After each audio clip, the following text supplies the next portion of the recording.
Good afternoon, everyone. Welcome back to another episode of Dojo Live. Today is Thursday, April 14th, 2022, a day before tax day. Yes, here we are. This is Tulio Siragusa, broadcasting from Southern California. And joining me today is Carlos Ponce, who's just outside of Mexico City. Come on. You should have learned by now where I am. In Guatemala, Mexico. It's there an you old go. joke. Most of them watching Dojo Live, you'd get the joke. But anyway, if you haven't been watching that long, shame on you. You've missed out on a lot of great interviews. And today is no different. We're going to talk with Liz Burstein, who is the co-founder and CEO of Neura Health. And if any of you had any trouble with headaches, migraines, you don't want to miss the show. This is going to be very informative, and I'm looking forward to seeing what we can learn. But before we do, let's get to know our guests a little bit. Liz, if you could please introduce yourself, tell us a little bit about you, and then we'll talk about Neura Health as well. Welcome to the show again. Thank you, Tulio. Great to be here. I'm Liz Burstein, CEO and co-founder of Neura Health. We started the company to help the 160 million Americans who suffer from a neurological disease. Unfortunately, in the US, we have a massive supply-demand problem driven by the fact that there are only 17,000 neurologists in the country. So what this manifests in is ridiculous wait times for most patients looking to get access to high-quality care at a specialist such as a neurologist. The first service line we're offering is indeed chronic headache and migraine.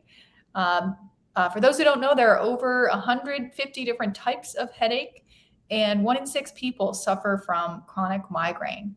So we built this app with a goal to really help these folks who are struggling with migraine. For those of you who have it, we know how disabling it can be. It can disrupt your personal life, your work life. So Neura Health is really here to give expert headache care to patients at their fingertips. All right. Well, thank you for telling us about Neura Health.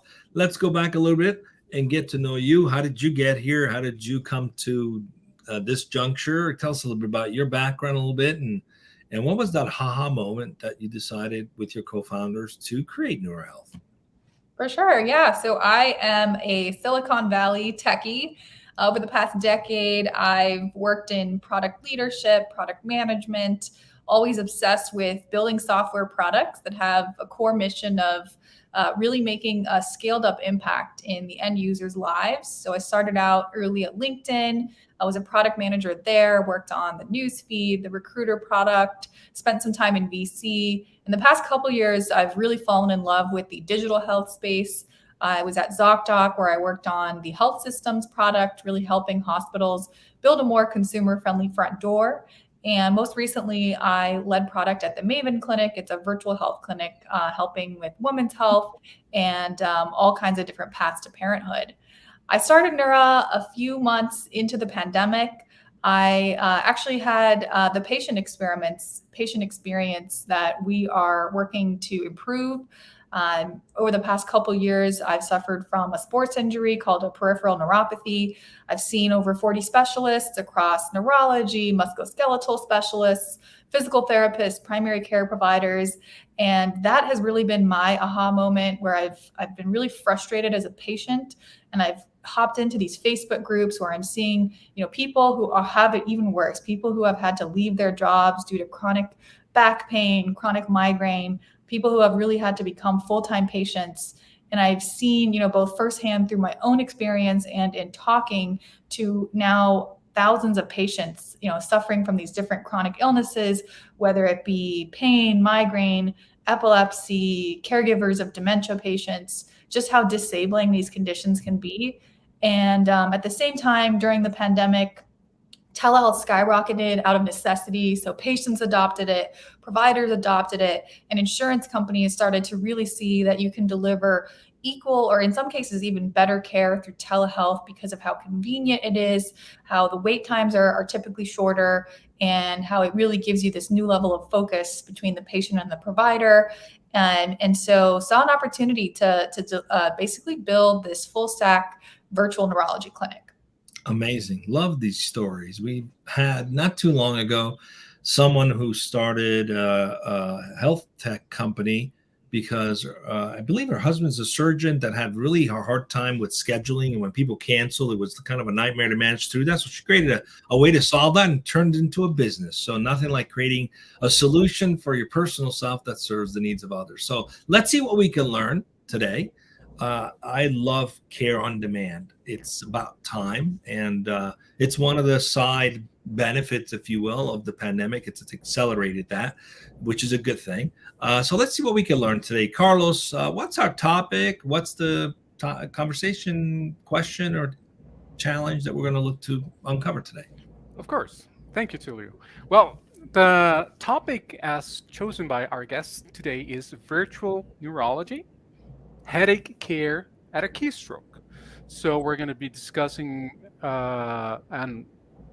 levels of virtual access to care for patients with chronic headache and migraine, right?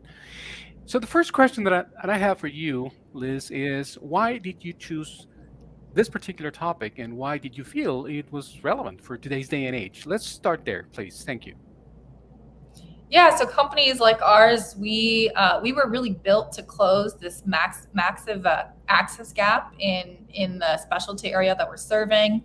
I think this is a really important topic to address, especially not just for the patients who already know how difficult it is, but for their peers, their friends, their loved ones, perhaps an employer or a manager who doesn't quite realize, like, when you don't have headache and you hear someone, oh, I have a really bad migraine, you might think, oh, maybe it hurts a little. It's a bit bothersome. I'll let them have a break or a day off. But it can really be, a lot more disabling than that. So I really want to shine a light on what it's really like to live with these conditions, how disruptive it can be to your personal life, to your work life.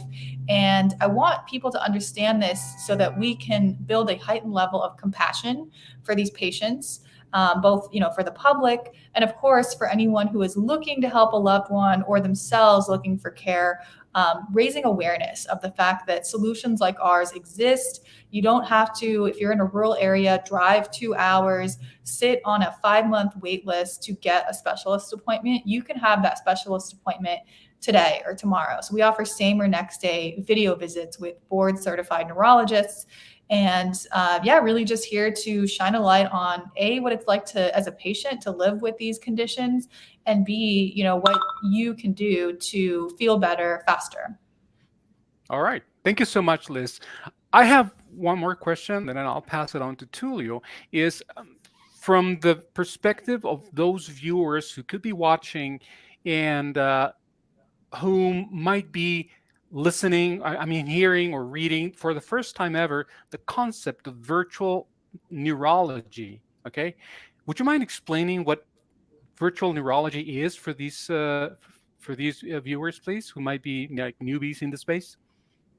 Sure. So it's this particular type of telehealth, using telehealth to address a specialty area. So, this day and age, virtual healthcare services are being built to disrupt a variety of different conditions. And, it started out with the simple ability to talk to a doctor through a call, a Zoom call, or Doxy, or whatever tool is being used. And it's actually evolved quite a bit from just that one experience of being able to talk to a doctor through a video call to now all the gaps in between those visits. And the reason why companies like ours exist is because the patient need is there, right? There's such a dire need, not just to have the appointments, but to have support day in, day out, when you're making decisions about your medications, your lifestyle, your diet, your sleep, your stress. So to me, virtual neurology is really about, taking this problem and kind of flipping it on its head. So in the status quo system, we are not doing right by our patients. People are waiting months to get a specialist. Even here in New York City, I was on a 6-month wait list, which, is outrageous to not have such a terrible issue with access, right? That sheer amount of wait time to get to a specialist. And on top of that, the experience itself was really subpar. Sat in a waiting room for 2 hours past my scheduled time, handed an age-old stack of papers, filling out redundant answers to same old intake questions. So I think it's really time for the public, for doctors, for patients to realize the immense value that virtual care solutions can provide to those who are really struggling with chronic neurological disease. I see.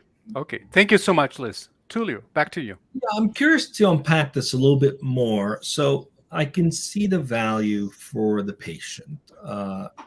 Easy access, it democratizes access, really.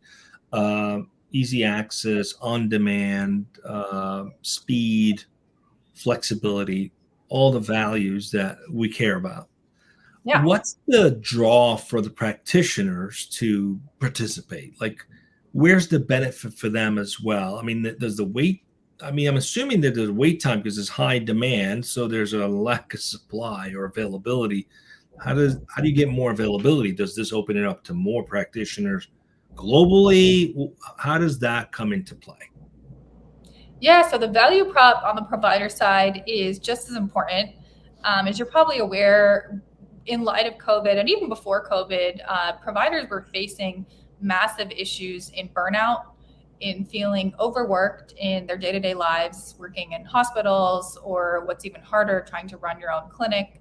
Because when doctors get their MD degrees, their fellowships, their residency, they're not given typically an MBA in how to run a practice or a clinic. So if you talk to most private practice physicians, it's really challenging to run the clinic, to think about marketing, operations, insurance. There's a lot of operational and logistical complexity. So plugging into a platform like Neura is very simple, very easy. We really empower you to do what you do best, which is provide care, and we take care of all the rest. We take care of finding you patients. We take care of helping you with an easy electronic health record. And so we're really offloading all the non-clinical aspects of the function. So giving you that work-life balance. You can work from home. You can really see patients from anywhere. And we also do help break down those state boundaries and those country boundaries, because Neura does all the logistical work of getting the doctor's cross-state license. So if you're a doctor in Florida and you have a patient in rural Arkansas, rural Oklahoma, you're allowed to see that patient on telehealth because of the work that clinics like ours are doing to cross-state license you. Great. So I'm kind of thinking sort of the e-commerce of healthcare, right? I mean, you can open a traditional store to sell your retail goods, or you can open a e-commerce store. And either way, you're going to serve the same kind of clients. One's going to have all this overhead, the other one isn't.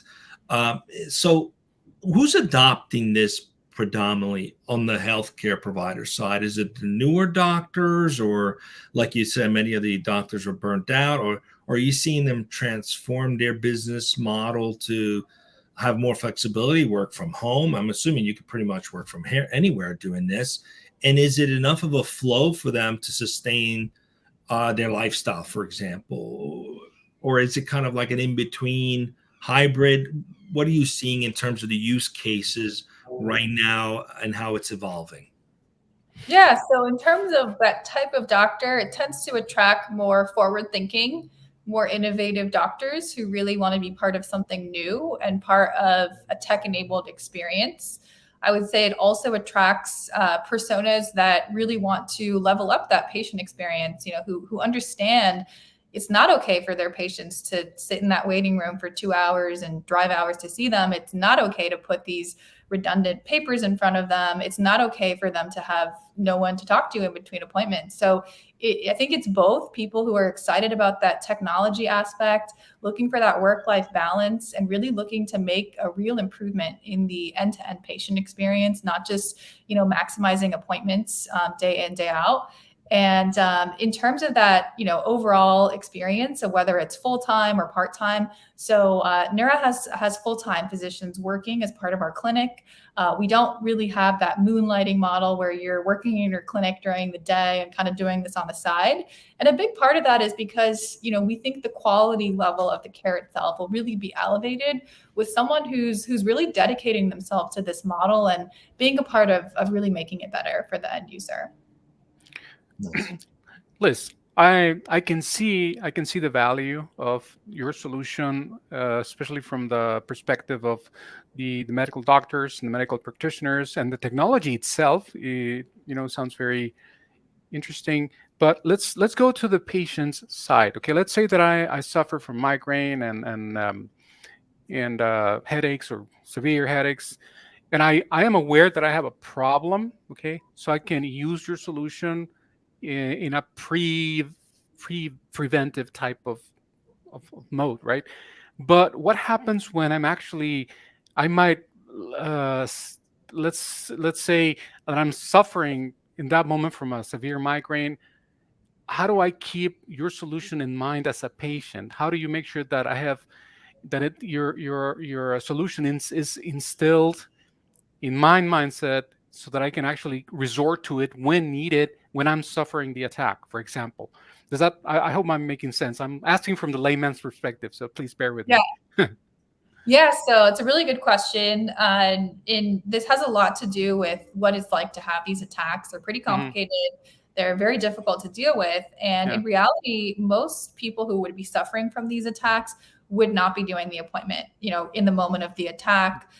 They would actually be resting in a dark room, trying to get rid of Hmm. light sensitivity and triggers. Hmm. Rather, the moment at which the patient decides to use a platform like Neura is really, it's the chronic patients. It's the ones who understand this isn't just one attack that I have. It's not an episodic use case. It's Hmm. really chronic. It's like, wow, I'm having these attacks 10 times a month, 15 times a month, 20 times a month. I really need to do something about this to get my life back and find better relief. So it's actually not during the attack that you would decide to use Neura. It's kind of in that moment in between when you realize, oh my gosh, this is horrible. I'm sitting on this wait list. I'm trying to work with my PCP, my primary care provider, to get some relief, and I really can't find it. Like, what else can I do? And that's where, you might see an ad from Neura, you might hear about it from a friend, you might hear about it from your primary care doctor. That's really where, a patient makes a decision and says, oh my gosh, I can have same or next day video visits with a board certified neurologist instead of waiting 5 months to go to the person in the next city over. Like that is that kind of moment of decision. Unfortunately, these attacks are just so difficult to deal with that it would almost be too late for us to enter into an appointment during the time of an attack. So it's really, in those moments in between. I see. All right. Thank you so much, Liz. Tulio? Yeah, waiting to be in crisis for care is usually not recommended, right? Yeah.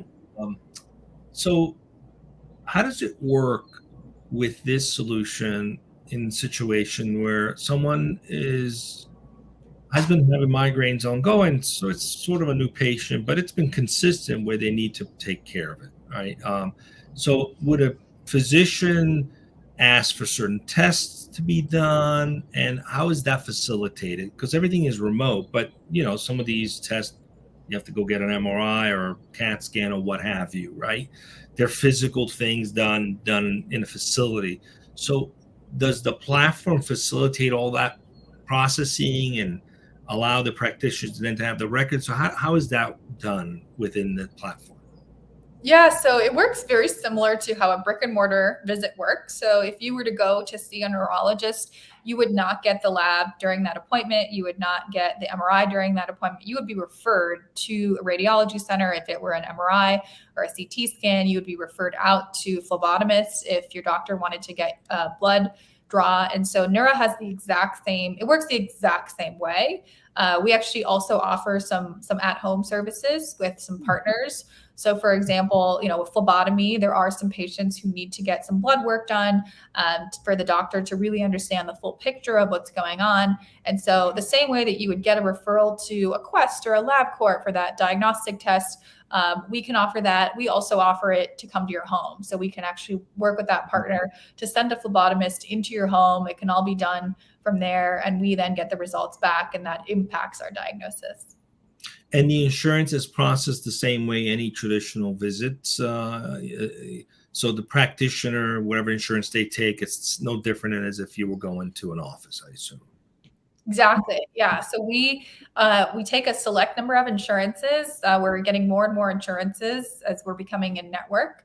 And the newest one is we just went live with Florida Medicare. So Florida Medicare patients can come onto our platform, and rather than paying cash pay per visits, they pay a small copay. And we also sell a membership. So the membership actually gets patients not just those video visits, but unlimited ability to text with their neurologist, a dedicated care concierge who does a lot of the administrative work, and a dedicated care coach for those lifestyle changes, someone to really hold you accountable to making a meaningful change in diet, stress, or sleep, mobility. Those are kind of the major lifestyle areas that typically are contributing to a chronic migraine experience or chronic headache experience. And you can have unlimited texting and regular video visits with those care coaches as well on our membership.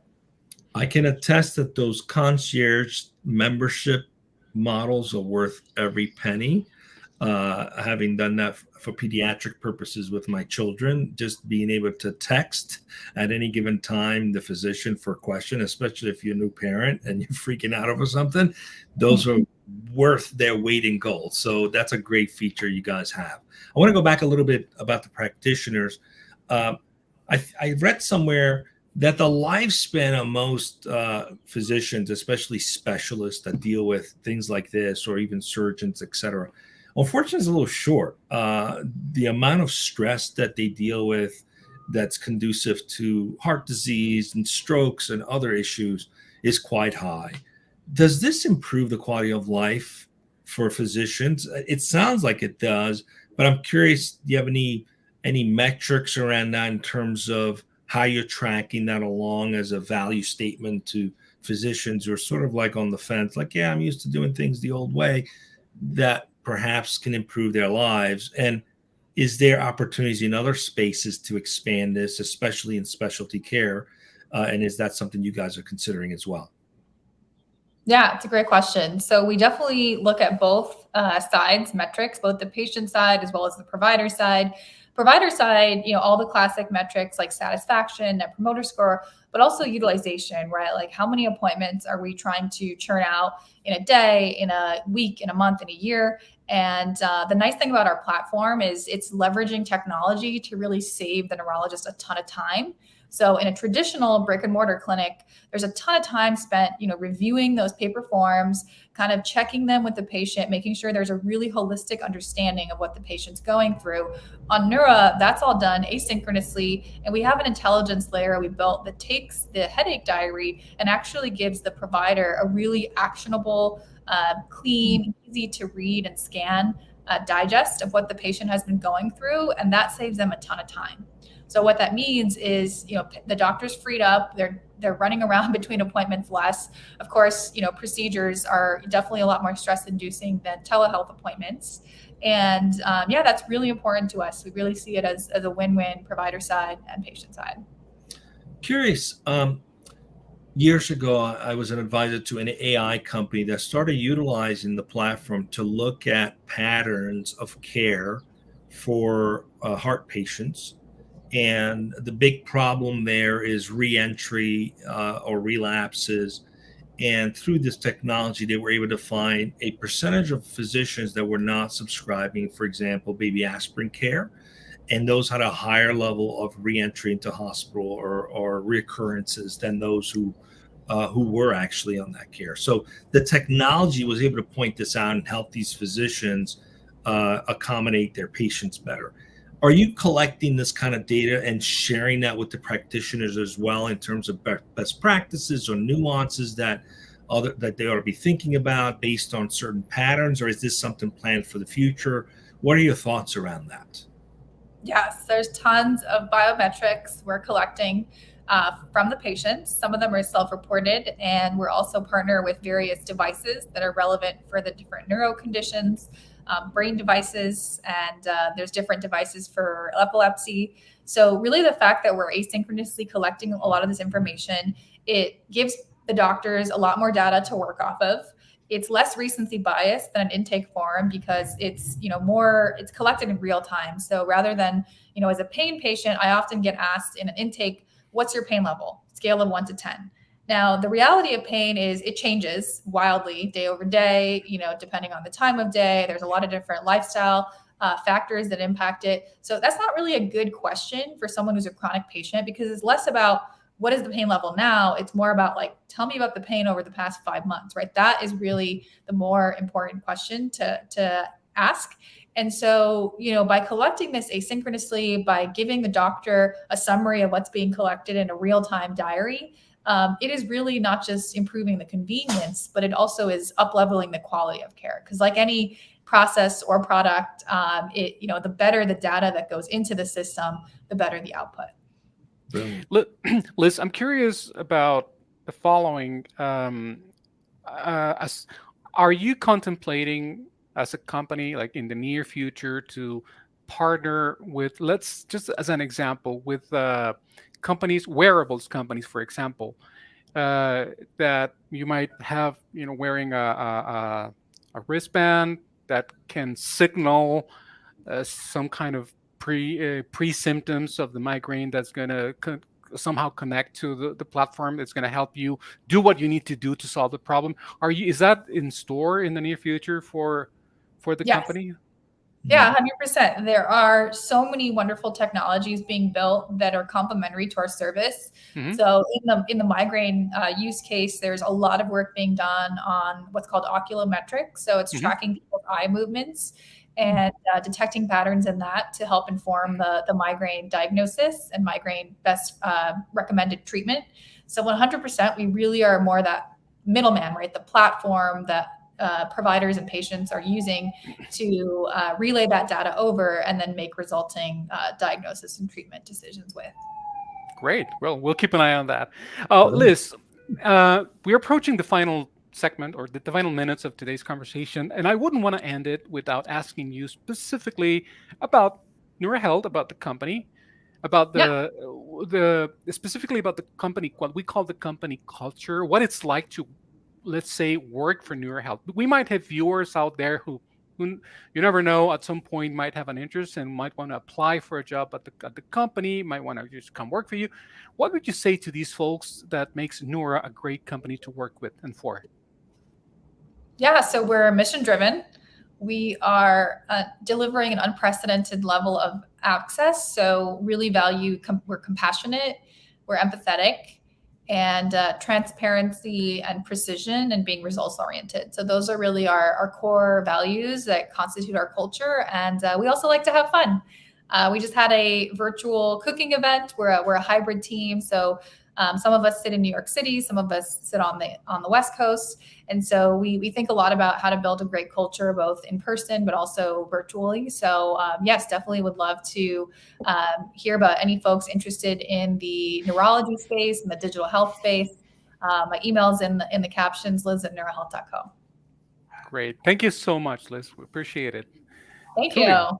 back to you, Tulio. I just wanted to end it by asking, what's this journey been like for you as an entrepreneur? What have you learned about yourself in approaching this in the marketplace? Yeah, so it's been an amazing ride, I think, because I'm a patient of my own product, and that's been a really powerful experience to kind of turn that pain into purpose in a way.